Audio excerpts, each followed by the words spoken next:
आइए, आज विद्यार्थी का समास याद करने में बहुत बड़ा परेशानी होता है, तो उसको हम ट्रिक से लाए हैं।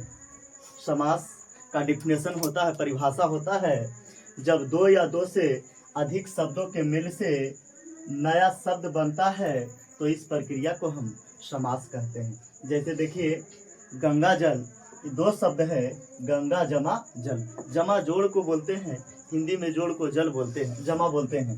हथकड़ी, हथकड़ी जमा हथ, हथ जमा कड़ी। राजपुत्र, राज जमा पुत्र। ये सब शब्द जो दो शब्दों के मेल से एक नया शब्द बनता है, कोई अर्थ निकलता है, उसे हम समास कहते हैं। अब आइए, समास के 6 भेद होते हैं, जिसमें आपको आते हैं अव्ययी भाव समास, तत्पुरुष समास, दिगु समास, द्वंद्व समास, बहुव्रीहि समास, कर्मधारय समास। इसमें विद्यार्थी याद करता है, भूल जाता है, तो हम लाए हैं उसको ट्रिक विधि से। अव्ययी भाव समास किसे कहते हैं? तो कहा, इसमें लिखा गया है, जिन शब्दों के प्रारंभ में उपसर्ग लगा हो। उपसर्ग और प्रत्यय हम आप लोगों को बताए हैं कि उपसर्ग जो शब्द के पहले लगता है उसे हम उपसर्ग कहते हैं, मतलब ऊपर। प्रत्यय जो शब्द के बाद में लगता है उसे हम प्रत्यय कहते हैं। अब आते हैं, उसके बाद बताएं, उसे अब यही भाव समास कहते हैं।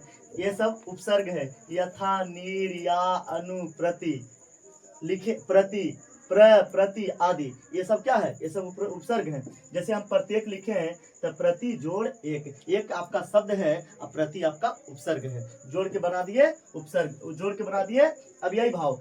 भरपूर, भर जोड़ पूर, तो भर आपका क्या हो गया? उपसर्ग हो गया, और पूर जो आपका हो गया शब्द हो गया।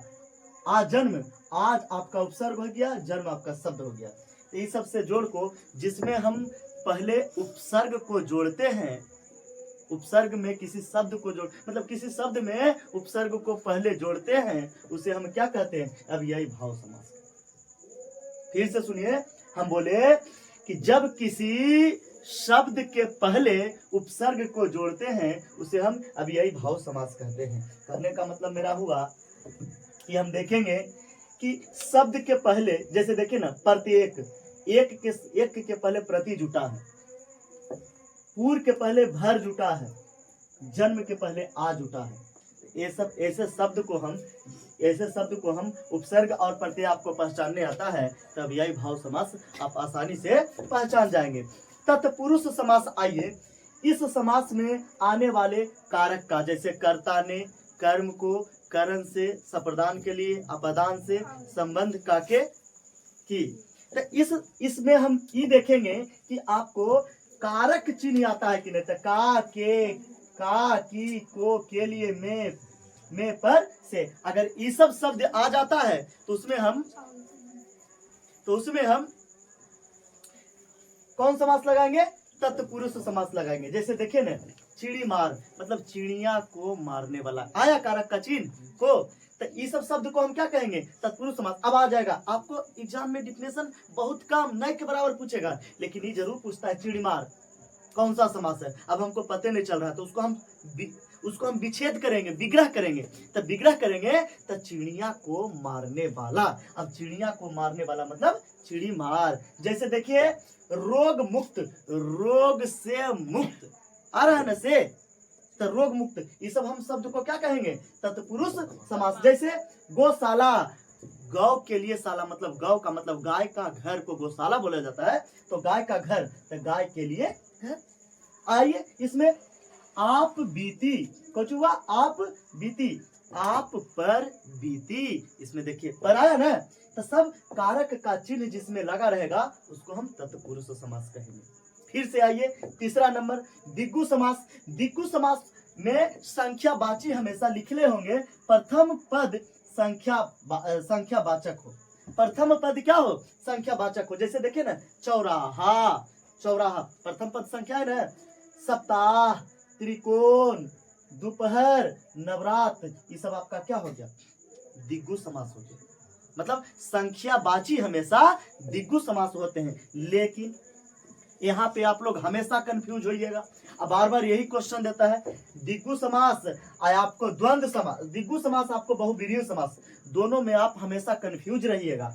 तो द्विगु समास में आपको अभी हम क्या बोले हैं कि संख्यावाची हमेशा द्विगु समास होता है। जिसका पहला पद संख्या वाला हो उसको हम क्या कहेंगे, द्विगु समास। जैसे मैं बताया चौराहा, सप्ताह, त्रिकोण, दोपहर, नवरात्रि। लेकिन बहुब्रीहि समास में भी देखिए संख्यावाची आया है, त्रिनेत्र संख्या है। लेकिन ये देखिए जिसमें देवी देवताओं का नाम आएगा उनको हम बहुब्रीहि समास कहेंगे। देखिए ना लिख रहे हैं, बहुब्रीहि समास में देवी देवताओं या भगवान के नाम आता है उसे हम क्या कहेंगे, बहुब्रीहि समास। अब देखना है त्रिनेत्र, त्रिनेत्र भाई किनको कहा जाता है, शंकर भगवान को। तीन आंख किनका है, शंकर को। तो संख्या रहा है ना, तो कंफ्यूज नहीं होना है। जिसमें देवी देवता का बात आ जाएगा उसको हम हमेशा कौन कहेंगे, बहुब्रीहि समास। देखिए मतलब जिसका कोई तीसरा पद प्रधान हो रहा, त्रिनेत्र, त्रिनेत्र का मतलब कह रहा है शंकर भगवान को।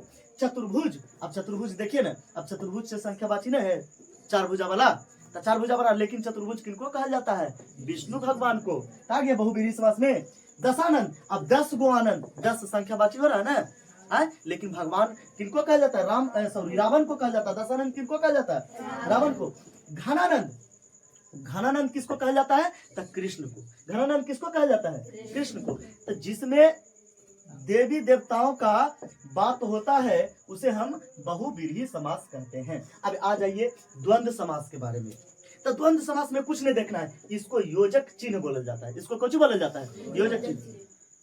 जिसमें योजक चिन्ह रहेगा उसको हम द्वंद्व समास कहते हैं। अब देखिए ना, नदी नाला, देखो योजक चिन्ह है। खरा खोटा योजक चिन्ह है। सुख दुख योजक चिन्ह है। लाभ हानि योजक चिन्ह है। भला बुरा योजक चिन्ह है। तो उसको हम कहेंगे द्वंद्व समास। अब आइए कर्मधारय समास। कर्मधारय समास में के समान या है जो रहेगा उसको हम कहेंगे कर्मधारय समास। देखिए ना, महात्मा, महात्मा है जो आत्मा, महात्मा महान है जो आत्मा। जिनकी आत्मा महान होती है उसे हम क्या कहते हैं, महात्मा। जिनकी आत्मा क्या होती है, महान होती है, उसको हम क्या कहेंगे। देखो ना, महात्मा महान है जो, आया है जो, देखो तो है, महान है जो कौची, आत्मा, तो महात्मा कहेंगे। कमल नयन, कमल देखो ना के समान, कमल के समान नयन। जिसमें है जो या के समान आएगा, देखो ना कमल नयन। अब इसको हम तोड़ते हैं, इसको हम संधि विच्छेद करते हैं तो क्या आता है कि कमल नयन, कमल के समान नयन। क्या आता है, कमल नयन, कमल के समान नयन। महात्मा महान है जो आत्मा।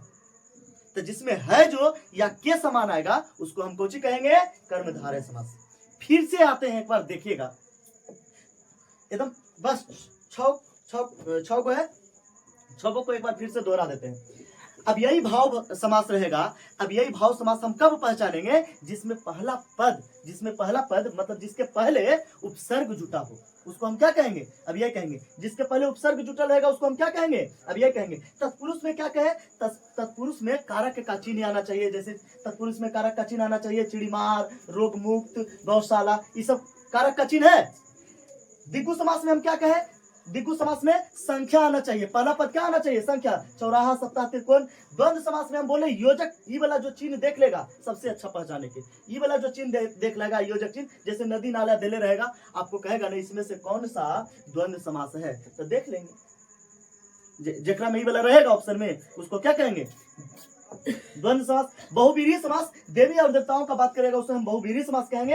और जिस सेंटेंस में तोड़ने पर के समान या है जो आएगा उसको हम क्या कहेंगे, कर्मधारय समास। इसी तरह से आपको नेक्स्ट वीडियो, नेक्स्ट ट्रिक देखने के लिए मेरा चैनल को लाइक और सब्सक्राइब करें।